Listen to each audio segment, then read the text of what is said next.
Durante uma live do Análises Renais, o Renan Santos falou sobre as mudanças que estão acontecendo no mundo e das preparações para uma guerra. É um país que não vai conseguir resolver nenhum dos seus problemas mais graves de soberania, tá? Que economicamente vai continuar destruído e vai continuar mantendo os privilégios de todos os setores possíveis. Esse Brasil não tem condição de enfrentar os desafios do mundo que tá mudando demais. O mundo vai mudar. Gente, o mundo tá entrando agora, preciso entender, num turbilhão. A eleição do Trump pode ser colocada aqui como gatilho para eventos, talvez, de natureza cisne negro. Ninguém sabe exatamente o que está acontecendo. Eu tô vendo muita análise sobre esse tarifaço do Trump, por isso que eu quero ouvir muita gente. E a gente precisa entender alguns planos, algumas coisas que estão sendo, vamos dizer, ventiladas lá. E aí eu vou mudar agora de tema. Posso, Riso? O Mauro Bechenski Caparrós disse, Renan, ou seja, o brasileiro vai ficar mais lascado ainda? Vai. Nesse novo cenário global, por enquanto o Brasil não se machucou, tá? O Brasil escapou bem do tarifaço por algumas razões, mas uma razão escondida, que ninguém tá falando, que é meio óbvia, o Brasil é um dos poucos países no mundo em que os Estados Unidos têm uma relação superavitária. Então, os Estados Unidos já é bastante superavitário com o Brasil na sua relação comercial, por que diabos eles vão atrapalhar o que tá funcionando? Então, o Brasil meio que escapou incólume ali, tá? Mas o que eu quero colocar aqui, tá? Vocês viram, né? Desde ontem tava todo mundo assustado com a abertura da bolsa lá na Ásia e tal, queda de cripto, tudo em queda, né? E todo mundo também rodando aquele meme que só o Warren Buffett tava escapando. Mas a real é o seguinte, o Donald Trump, ele está fazendo um tarifaço, não é porque, tirando os memes, ele tá tentando imitar o Haddad, não, tá? O Trump, ele quer fazer uma reorganização da ordem internacional. Eu já tenho um podcast lá no Valete Plus falando disso. O que o Trump está fazendo, ele está tentando estabelecer uma nova ordem internacional para além do Pacto Mundial pós-45. Então, o mundo se pactuou num pacto liberal após a Segunda Guerra Mundial. Houve a Segunda Guerra Mundial, o mundo mudou, galera. E aí o mundo mudou, o mundo daqueles estados-nação, discutindo raça e território, a briga do mundo comunista com um soberanismo identitário europeu, fascismo, nazismo, aqueles fenômenos muito particulares, a ascensão dos Estados Unidos, que já era a maior potência do mundo, já era o país mais rico do mundo, mas ainda não tinha sido declarado pelo mundo. Ei, são esses caras que mandam, né? Os Estados Unidos saem da Segunda Guerra basicamente avisando, ó, galera, quem manda aqui sou eu, tá legal? Quem manda aqui sou eu. Só que quando ele fala quem manda aqui sou eu, ele não adota uma postura imperialista clássica como a postura dos europeus. Não. Ele não adota a postura dos impérios europeus. Ele cria um novo mundo. Um mundo que ele influencia através do soft power, que ele impõe o dólar como moeda global, todo mundo tem que fazer transações em dólar. Um mundo muito diferente. Então ele não saiu por aí fazendo conquistas territoriais. Mas ele espraiou o American Way of Life e ele criou, vamos dizer, relações entre as próprias nações dentro de termos profundamente americanos. E aí ele derrota a União Soviética ali na Guerra Fria, declara, não, acabou, a história acabou, o mundo será uma democracia capitalista, e na verdade o mundo não se tornou isso. E o que a gente está vendo agora, anos depois, é a ascensão da China, que usa um regime que é eminentemente capitalista, em grande parte do seu modelo econômico, com participação estatal, claro, mas joga o jogo do capital, e regimes que não são democráticos. Os regimes asiáticos não são democráticos. Você tá pegando, cara, pessoas altamente organizadas e conscienciosas, isso precisa ser dito, que a ascensão da Ásia é sobre isso. Pessoas organizadas, muito conscienciosas, ou seja, autodisciplina, regime de trabalho muito bom, capacidade de trabalhar o seu dia de maneira organizada. Pessoas que são verdadeiramente muito inteligentes, tá? A gente precisa colocar o chinês, assim como qualquer um do leste asiático, é a região do mundo com pessoas mais inteligentes, na média. Tô falando média de QI aí, porque eles testam. Eles podem fraudar até, pode ser que fraude, mas assim, eles realmente são inteligentes. Então você pega o leste asiático, Coreia, Japão, China, complicado ali. E você tem um regime de mercado, de economia e tal, países organizados, limpos, arrumados, capacidade de investimento, sem a China, no caso, sem as vicissitudes e os problemas naturais da democracia, esse regime cresce e começa a fazer sombra para outrora única potência americana.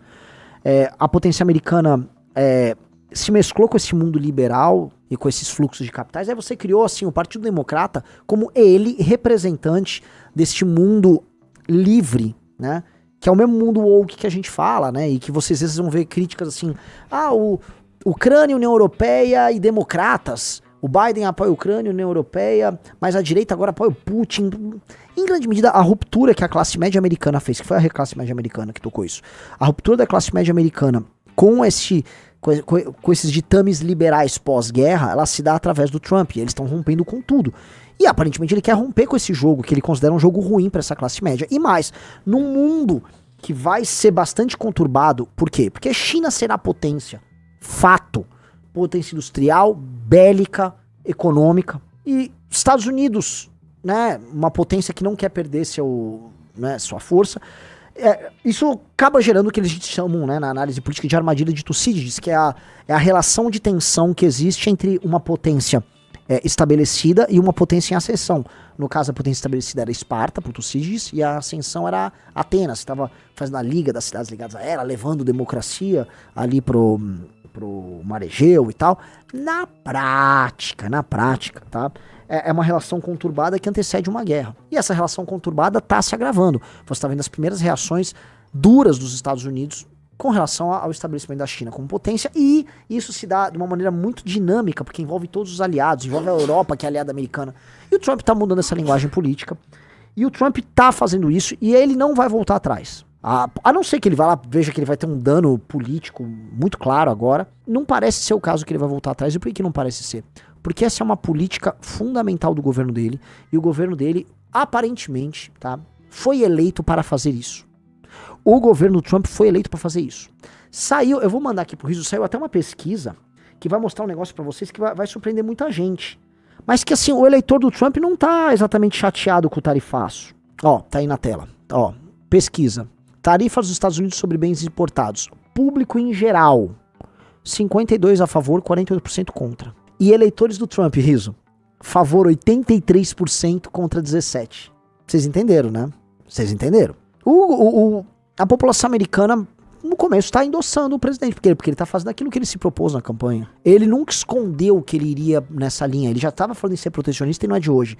A novidade que eu preciso colocar é que algumas pessoas que você jamais esperaria que adotariam esse discurso vão adotar. E eu já falei aqui antes. Quem assiste análises gerais viu eu falar antes. Digite 1. Vocês viram quando eu falei, o Peter Thiel, o grande Peter Thiel, o empresário Peter Thiel, um dos maiores investidores, dono da Palantir, ele avisou que o Trump precisaria colocar tarifas, sim, para proteger os swing states, que são aqueles estados em disputa, Michigan, Minnesota, essas porra aí, Pensilvânia, para que ele, ao garantir esses caras, ele garanta a reeleição e tenha 8 anos para tocar isso.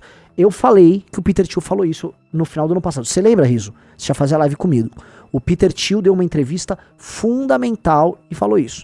Pois bem, ora, essa pesquisa aqui vai nessa linha. Se os estados desses tais swing states, Pensilvânia, Michigan, todo aquele lugar que eles chamam de Rust Belt, eles sentirem os efeitos econômicos, por exemplo, que se dariam no aumento da produção, já que tem indústria lá, de diversos setores ali, e aumentar a taxa de emprego e aumentar a renda dessa classe média que mora lá, ele garante, dado o sistema eleitoral americano, a vitória republicana para as próximas eleições. E tem algumas coisas que têm implicações, né? Vamos supor, tá caindo a bolsa. Pode ser que as pessoas com a bolsa em queda comprem títulos americanos. Isso diminui os juros, né? Isso aumenta a capacidade de investimento ali nos próprios Estados Unidos. Isso faz com que com a tarifa, mas isso vale a pena produzir nos Estados Unidos, entendeu? Pode ser que isso ocorra. Se ele tiver um efeito político que é se tornar hegemônico nos swing states, mais os estados tradicionais americanos, meu amigo, o Trump, nem sei se ele pode concorrer, né? Não sei se ele manejaria para... Mas assim, o Vance ou qualquer um que seria o próximo candidato está eleito. E aí, eles têm 8 anos para inverter a ordem global, porque eles vão mudar a ordem global. O que eles estão propondo é isso. Você vai ler os autores que ficam sendo citados por eles. Se vocês acompanharem aqui, né, que a gente já escreveu sobre Curtis Yarvin, esses caras estão falando de um mundo muito diferente. O Curtis Yarvin, se você for ver ele no Twitter, se você for ver agora o Telegram dele, tá lá defendendo essa medida pra caramba. Mesmo que o Musk não esteja gostando. Pro Musk não tá legal essa história. O que ele tá perdendo em termos de valuation na bolsa é gigantesco. Um cara falou, eu vi o Pedrão Tomates falando que ele está fazendo isso pensando em cair o dólar para ele dar calote na dívida americana, que é em dólar. Eu não vejo desta maneira, tá? Eu acho que muita coisa pode se alterar. Eu acho que ele tá gerando uma bomba relógio para a China, né? Vai obrigar a China a ter que aumentar as relações comerciais dela com outros países né? A China vai ter que depender de outros países para não depender dos Estados Unidos. E mais, a China tem um cenário em que ela vai ter que eventualmente aumentar a relação dela com a Europa. Porque se os Estados Unidos são o maior mercado consumidor do mundo, qual é o segundo? União Europeia, ali para eles, chineses, né? E aí a Europa fica como? A Europa, pra mim, ela tá sob pressão. A Europa, por enquanto, é o maior perdedor disso aí. Os Estados Unidos estão jogando a Europa no buraco. E aqui entre nós, cara, joga a Europa no buraco mesmo. Joga a Europa no buraco. A gente, nós, brasileiros, vamos falar do interesse do brasileirinho aqui. Ganhamos nada com essa porra, né? Ok, exportamos lá e tal, mas lembremos sempre que nós temos um inimigo natural na França de Macron. Que tô com um pouquinho de brincadeira, mas é um inimigo natural mesmo. Mas a Europa, cara, a Europa é uma defensora dessa ordem liberal abjeta, no sentido das fronteiras abertas. É um continente em autodestruição, então eles ficam vendendo pro mundo a autodestruição, né? São promotores internacionais dessas agendas esquisitíssimas, né? Ficam lá o tempo todo só falando de energia verde, fronteira aberta, energia verde, fronteira aberta e tal. Então, assim, a Europa que se dane. Eu acho que nesse sentido, o que o Trump tá fazendo é dar a última chance para a Europa, como força civilizacional, existir. É a última chance. Porque eles podem sucumbir na própria mentira e ficar lá vivendo essa mentira deles, eles vão lenhar, ou eles vão responder, e essa resposta vai passar necessariamente, por exemplo, expulsar imigrantes, que eles vão precisar fazer. Agora, né, realmente não sei o que vai acontecer com a Europa. O que eu sei é que o Trump ele vai querer criar um novo regime de relações entre os países aliados, ou seja, eu acho que ele vai ter um sistema de quase de nações vassalas dos Estados Unidos da América. Eu acho que é quase inegável que o Canadá vai ter que cair nesse status por ser um vizinho direto. Eles vão precisar de população, território, recursos naturais para fazer frente à China até o fim do século XX. E não mais da ficção chamada livre mercado. Eu chamo de ficção aqui, não porque eu não acredite que as trocas voluntárias... Eu acredito. Mas eu acredito que o ser humano, ele não vive só para isso. A história humana é a história de guerras, de sofrimento, de dor, de tomada territorial. Lembremos que Cartago era uma potência econômica talvez maior do que Roma. Provavelmente maior do que Roma. Cartago era uma força econômica maior do que Roma. Mas o arranjo militar romano era superior. O que aconteceu quando as duas nações entraram num embate? Não foi o sistema de trocas que venceu. Foram as legiões romanas que venceram e depois eliminaram do mapa os cartagineses. Eu volto lá, eliminaram. Eles fizeram um genocídio com os cartagineses. E às vezes a gente esquece que força conta. Que é muito bacana o comércio, a troca, mas se você tomar uma bomba na cabeça, se você não tiver como se defender, você acabou. Você não tem o que trocar, porque você não existe mais. Ou você foi escravizado. O que eu tô falando é que as pessoas, por conta da ficção pós-45, as pessoas criaram ilusões de um mundo livre que vai ser baseado em acordos e tratados e que isso se... Não, cara. A famosa história do nó gordo do Alexandre, você já viu aqui essa história, né? Que o Alexandre vai pra Ásia Menor, aí tinha um nó, um nó com uma corda enorme, que ninguém conseguia desatar o nó, né? O homem que desatasse o nó, não sei se seria um grande rei, tem que ver o que era o prêmio por desatar o nó górdio, né? Todo mundo, quem desata, como tira esse nó, era um grande nó, tudo amarradão. O Alexandre vai, olha, é isso, aí ele pega a espada dele e corta a corda, e acabou o nó górdio. Não tinha mais nó górdio nenhum, entendeu? No fundo, os arranjos complexos que todo mundo fala, pode vir a força e destruir tudo. Porque a força, antes de tudo, é um poder destrutivo, e o poder de destruir é maior do que o poder de construir. E aí entra um elemento, os Estados Unidos, eles se mantêm também, não apenas por serem o soft power do mundo, o mundo negociar em dólar, por terem tecnologia e tal, mas por serem um poderio militar invejável. Eles têm um poderio militar invejável. Eles são muito superiores, e eles estão hoje num estágio em que eles ainda são a maior potência econômica, em que eles são a maior potência tecnológica e eles são a maior potência militar. Eles estão numa posição que lhes permite agora novas negociações olhando para um mundo futuro. E eles vão usar a força se necessário. Se não usar a força, eles vão colocar a força na mesa para negociar as melhores posições possíveis para eles. E a gente vai ter que se adaptar a esse mundo. O que eu tô falando é, boa parte da análise sobre o que está acontecendo nos Estados Unidos agora é uma análise meramente econômica e de curto prazo, partindo de premissas que eu concordo, do tipo, porra, tarifa é uma merda, não sei o que, isso é ruim pro comércio, sim, agora não me parece ser essa a perspectiva deles, não me parece ser essa a perspectiva, aí assim, até o Musk começou a mudar, vai num tweet recente do Musk, vai lá no Musk no Twitter, veja só o que esse perfil falou, que tem muito a ver. Esse perfil disse, qualquer país que não consegue manufaturar seus próprios drones será um estado vassalo. Qualquer país que é incapaz de produzir ou manufaturar seus próprios drones será um Estado vassalo. Eu já venho falando pra vocês, viu que eu tô usando o termo Estado vassalo. Por que Estado vassalo eu tô usando? Porque eles estão falando do imperialismo lá, Roma, uma das formas que eles tinham, as formas dos reis vassalos, né? Herodes era um rei vassalo dos romanos, né? Você tinha reis vassalos, é um rei que se estabelece ali, mas ele obedece ao imperador. O que o Musk concordou. Ora, não é só sobre manufaturar drones. Para você ter uma cadeia de produção de drones, você tem que ter produção de todo tipo de insumos e que para essa cadeia ser eficiente, eles têm que produzir outras coisas além disso. Vocês entendem um pouco o que eu tô falando? Porque às vezes a pessoa fala, eu vou produzir muitos drones, mas às vezes para você ter, sei lá, você precisa ter os semicondutores, você precisa ter uma indústria plástica que tem escala para produzir isso, você tem que ter materiais especiais, tem que ter uma indústria ligada, você tem que ter uma indústria rica de produtos não bélicos para você ter uma escala tão grande de material humano, capital instalado, tecnologia e escala de produção, inclusive de uso desses insumos de matéria-prima, de modo a poder produzir esses artigos de guerra com alto volume. Né? Um exemplo, na Segunda Guerra Mundial, várias fábricas de automóveis norte-americanos, elas se transformaram em fábricas de tanques e aviões de guerra, usando suas instalações. Eles pegaram aquelas instalações e remodelaram. Então você tem que ter plantas, tem que ter indústria instalada, porque com planta, indústria instalada, você tem uma capacidade de preparar material de guerra alta.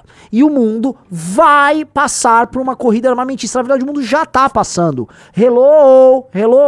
A Europa toda quebrada vai passar por uma corrida armamentista. A China a China sabe que ela tem que melhorar os porta-aviões dela que são uma bosta. A China sabe disso. O Japão já começou. Todo mundo tá passando por uma corrida armamentista. Enquanto isso, o Brasil, a DPF da favela, com medo de enfrentar o filho do Marcola. O Brasil é uma merda, o Brasil é uma desgraça, né? Mas sim, os Estados Unidos sabem, e todo mundo que acompanhou a pandemia viu a dependência que os Estados Unidos e o mundo tinha das manufaturas chinesas para respiradores e produtos de toda sorte. Né? Se você for pegar remédio, até tava discutindo hoje lá na missão, remédios, né, farmacêuticos de toda sorte dependem da Índia e da China para produzir. Então os Estados Unidos não têm autonomia em várias áreas. E olha que eles sempre foram preocupados historicamente em ter autonomia em muita coisa, em matéria-prima, petróleo. Eles fizeram, vamos dizer, armazenamento de recursos de metais raros, de petróleo, de toda sorte ali. Agora, eles perderam a indústria. Então, nesse mundo que tá pintando, ter indústria é importante.